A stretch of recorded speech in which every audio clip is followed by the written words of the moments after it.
కానీ దేవుడు మన పట్ల ఎన్ని మేలు చేస్తున్నాడు. మరి వాటిని మనం గుర్తుపెట్టుకుంటున్నామా? వాటిని మనం సెలబ్రేట్ చేస్తున్నామా అంటే కొన్ని సందర్భాల్లో అన్ని విషయాల్లో చేయలేకపోతాం. ఎందుకంటే దేవుడు ప్రతి క్షణము మనల్ని కాచి కాపాడితేనే మనం ఎదరికి వెళ్ళగలుగుతాం కాబట్టి అంతా ఆయన కృపే అంటాం గాని అన్ని వేళలా ఆయన్ని మనం స్తుతించలేకపోతూ ఉంటాం. కానీ కొన్ని పరిస్థితుల్లో దేవుణ్ణి మనం నిందించేటటువంటి పరిస్థితులు వస్తాయి విశ్వాసులకి. ఎందుకంటే ఆ వాళ్ళకి అన్ని ఉన్నాయి, నాకేదో లేదు. లేకపోతే కొంతమంది మనుషులు ఆలోచన చేస్తారంటే లోకమందరూ బాగానే ఉన్నారు, మాకే కష్టాలు వచ్చి పడుతున్నాయి అని చాలా మంది ఆలోచన చేస్తూ ఉంటారు. ఇప్పుడు ఉన్న వాటిని బట్టి సంతోషించాలా, లేని వాటిని బట్టి దుఃఖపడాలా అంటే ఈ ప్రశ్నకు సమాధానం ఏంటి? ఉన్న వాటిని బట్టి సంతోషించాలా, లేని వాటిని బట్టి దుఃఖించాలా అంటే మొట్టమొదటిదే నిజమైన సమాధానం.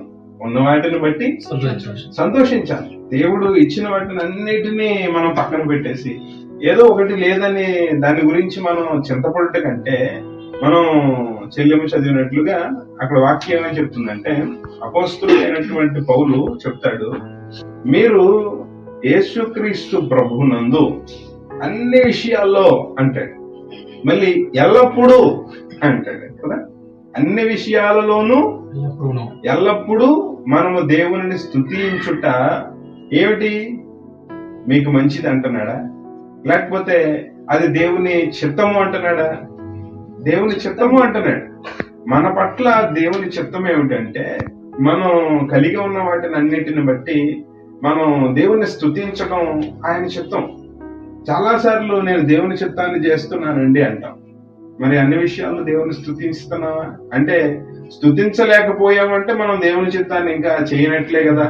కాబట్టి మనం ఏం చేయడానికి ప్రయత్నం చేయాలంటే ప్రతి క్షణము మనకు దేవుడు సమస్తమును అనుగ్రహిస్తున్నటువంటి ఆ దేవాది దేవునికి స్తుతులు చెల్లించడానికి ప్రయాసపడుతూ ఉండాలి. మనం ఆయన నామాన్ని మహిమపరచడానికి కృషి చేయాలి. ఆయన్ని మనం ఎంతగా కృతజ్ఞతతో ఆయన స్తుతిస్తామో, కృతజ్ఞతాస్తుతులు చెల్లిస్తామో అంతగా దేవుడు ఏమని ఆశపడతాడంటే ఇంత కృతజ్ఞతగా ఉన్నటువంటి వీరికి ఇంకా మేలు చేయాలి అని దేవుడు ఆశపడతాడు. దేవుడు ఇస్తా ఉంటాడు, మనకే కాదు మనుషులందరికీ దేవుడు కావలసిన వాటిని అన్నిటిని ఇస్తా ఉంటాడు. మరి అందరూ దేవునికి కృతజ్ఞులుగా ఉంటున్నారా అంటే కృతజ్ఞతతో ఉండలేకపోతున్నారు. బైబిల్ గ్రంథంలో ఒక వృత్తాంతం ఉంటది. ఒక 10 మంది అనారోగ్యంతో బాధపడుతున్నటువంటి మనుషుల్ని దేవుడు స్వస్థపరుస్తాడు. అందరూ స్వస్థత పొందుతారు, ఎవరు మినహాయింపు లేదు. అందరూ స్వస్థత పొంది వెళ్ళిపోతారు.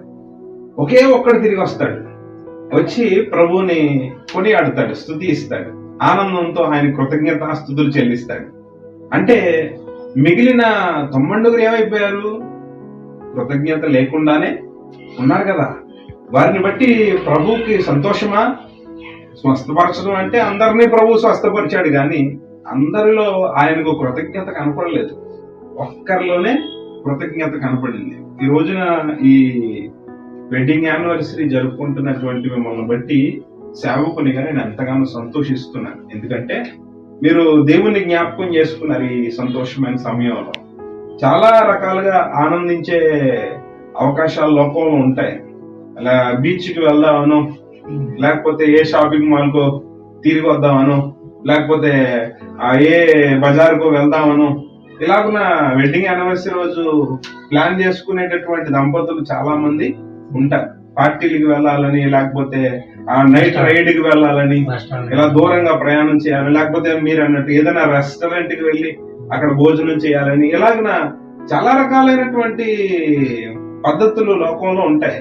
అందరూ దేవుణ్ణి స్తుతించరు, కానీ మీరు దేవుని ఎడల విశ్వాసంతో, దేవుని పట్ల కృతజ్ఞతతో ఈ రోజున ఎటు రీతిగా సేవకులను పిలిచి దేవుని నామాన్ని మహిమపరచడానికి మీరు సిద్ధపడ్డారంటే మీలో ఉన్నటువంటి మంచి విశ్వాసాన్ని దేవుని సేవకులంగా మేము గమనిస్తూ ఉన్నాం. కాబట్టి దేవుడు చెప్తున్నాడు ఏమనంటే, స్తుతిస్తున్నటువంటి దేవుని పిల్లలారా, కృతజ్ఞతలు చెప్తున్నటువంటి దేవుని పిల్లలారా, దేవుడు మిమ్మలను ఆశీర్వదించులాగున ఇంకా దేవునికి ఏమై ఉండాలి? మనం కృతజ్ఞత చెల్లించే వాళ్ళంగా ఉండాలి, కృతజ్ఞులమై ఉండాలి. మనం ఎవరికైనా ఏదైనా ఉపకారం చేసామనుకోండి, వాళ్ళు మేలు పొంది ఉపకారం పొంది మర్చిపోయారనుకోండి, మనకెంత బాధ కలుగుతుంది.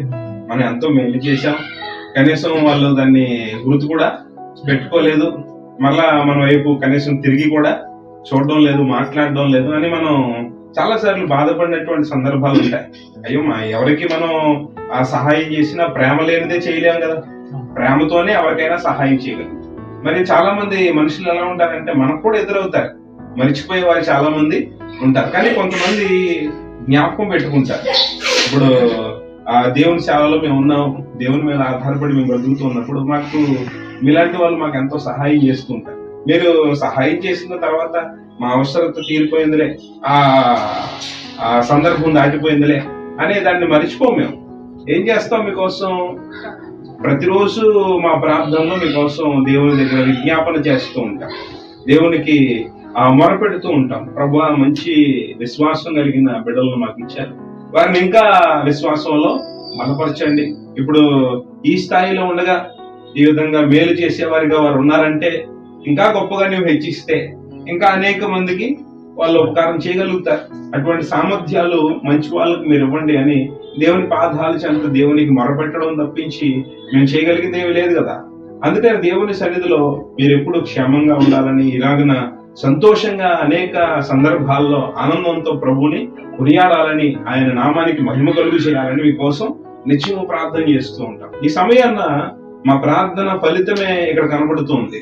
మీరు దేవుని మహిమార్థమై నిలవాలని మేము ఆశపడినప్పుడు ఈ రోజున ఎట్రీతిగా మీరు ఇలాగున్న దేవుని నామాన్ని మహిమపరుస్తూ ఉంటే దేవుడు నాకు జ్ఞాపకం చేసినటువంటి వచనం అదే.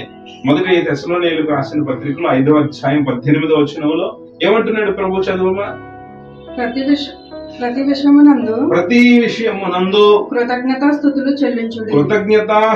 చెల్లించండి. ఏమంటున్నాడు? ప్రతి విషయములోను. అంటే కొన్ని సార్లు మనం మంచి వాటిలోనే ఏదన్నా పొందుకుంటేనే మనం దేవుని కృతజ్ఞతాస్తుతులు చెల్లిస్తాం. అది మనం నష్టమైనా సరే దేవుడు నా పట్ల మంచి కోసమే ఏదో చేస్తుంటాడని దాంట్లో కూడా మనం దేవునికి కృతజ్ఞత చెల్లించే వారంగానే ఉండాలి.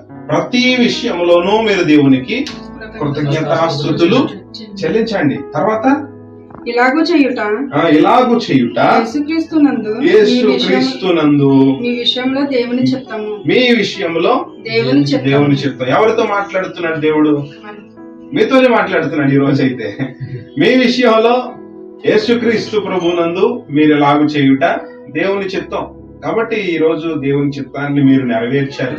కాబట్టి దేవుని సేవకునిగా నేను దేవుని యొక్క అధికారంతో ఆశీర్వదిస్తున్నాను. ఏమనంటే మీరు నిండు నూరేళ్లు దేవుని నామాన్ని ప్రీతిగా మహిమపరుస్తూ సంతోషంగా ఈ విధంగా ఆనందంగా వివాహ దినాలను జరిపించుకోవాలని, దేవుడు మిమ్మల్ని ప్రీతిగా సంతోషంతో దీవించాలని, మీకున్న ప్రతి అవసరత ప్రతి లోటు దేవుడు తీర్చాలని మనస్ఫూర్తిగా కోరుకుంటూ దేవుడు మిమ్మల్ని ఆశీర్వదించును గాక అని మిమ్మల్ని ఆశీర్వదిస్తున్నాను. దేవుడు మిమ్మలను మీ యొక్క హృదయ వాంఛలను తీర్చి దీవించును గాక. Amen. Happy wedding anniversary. God bless you. మా చెల్లెమ్మకు గాడ్ బ్లెస్ యూ.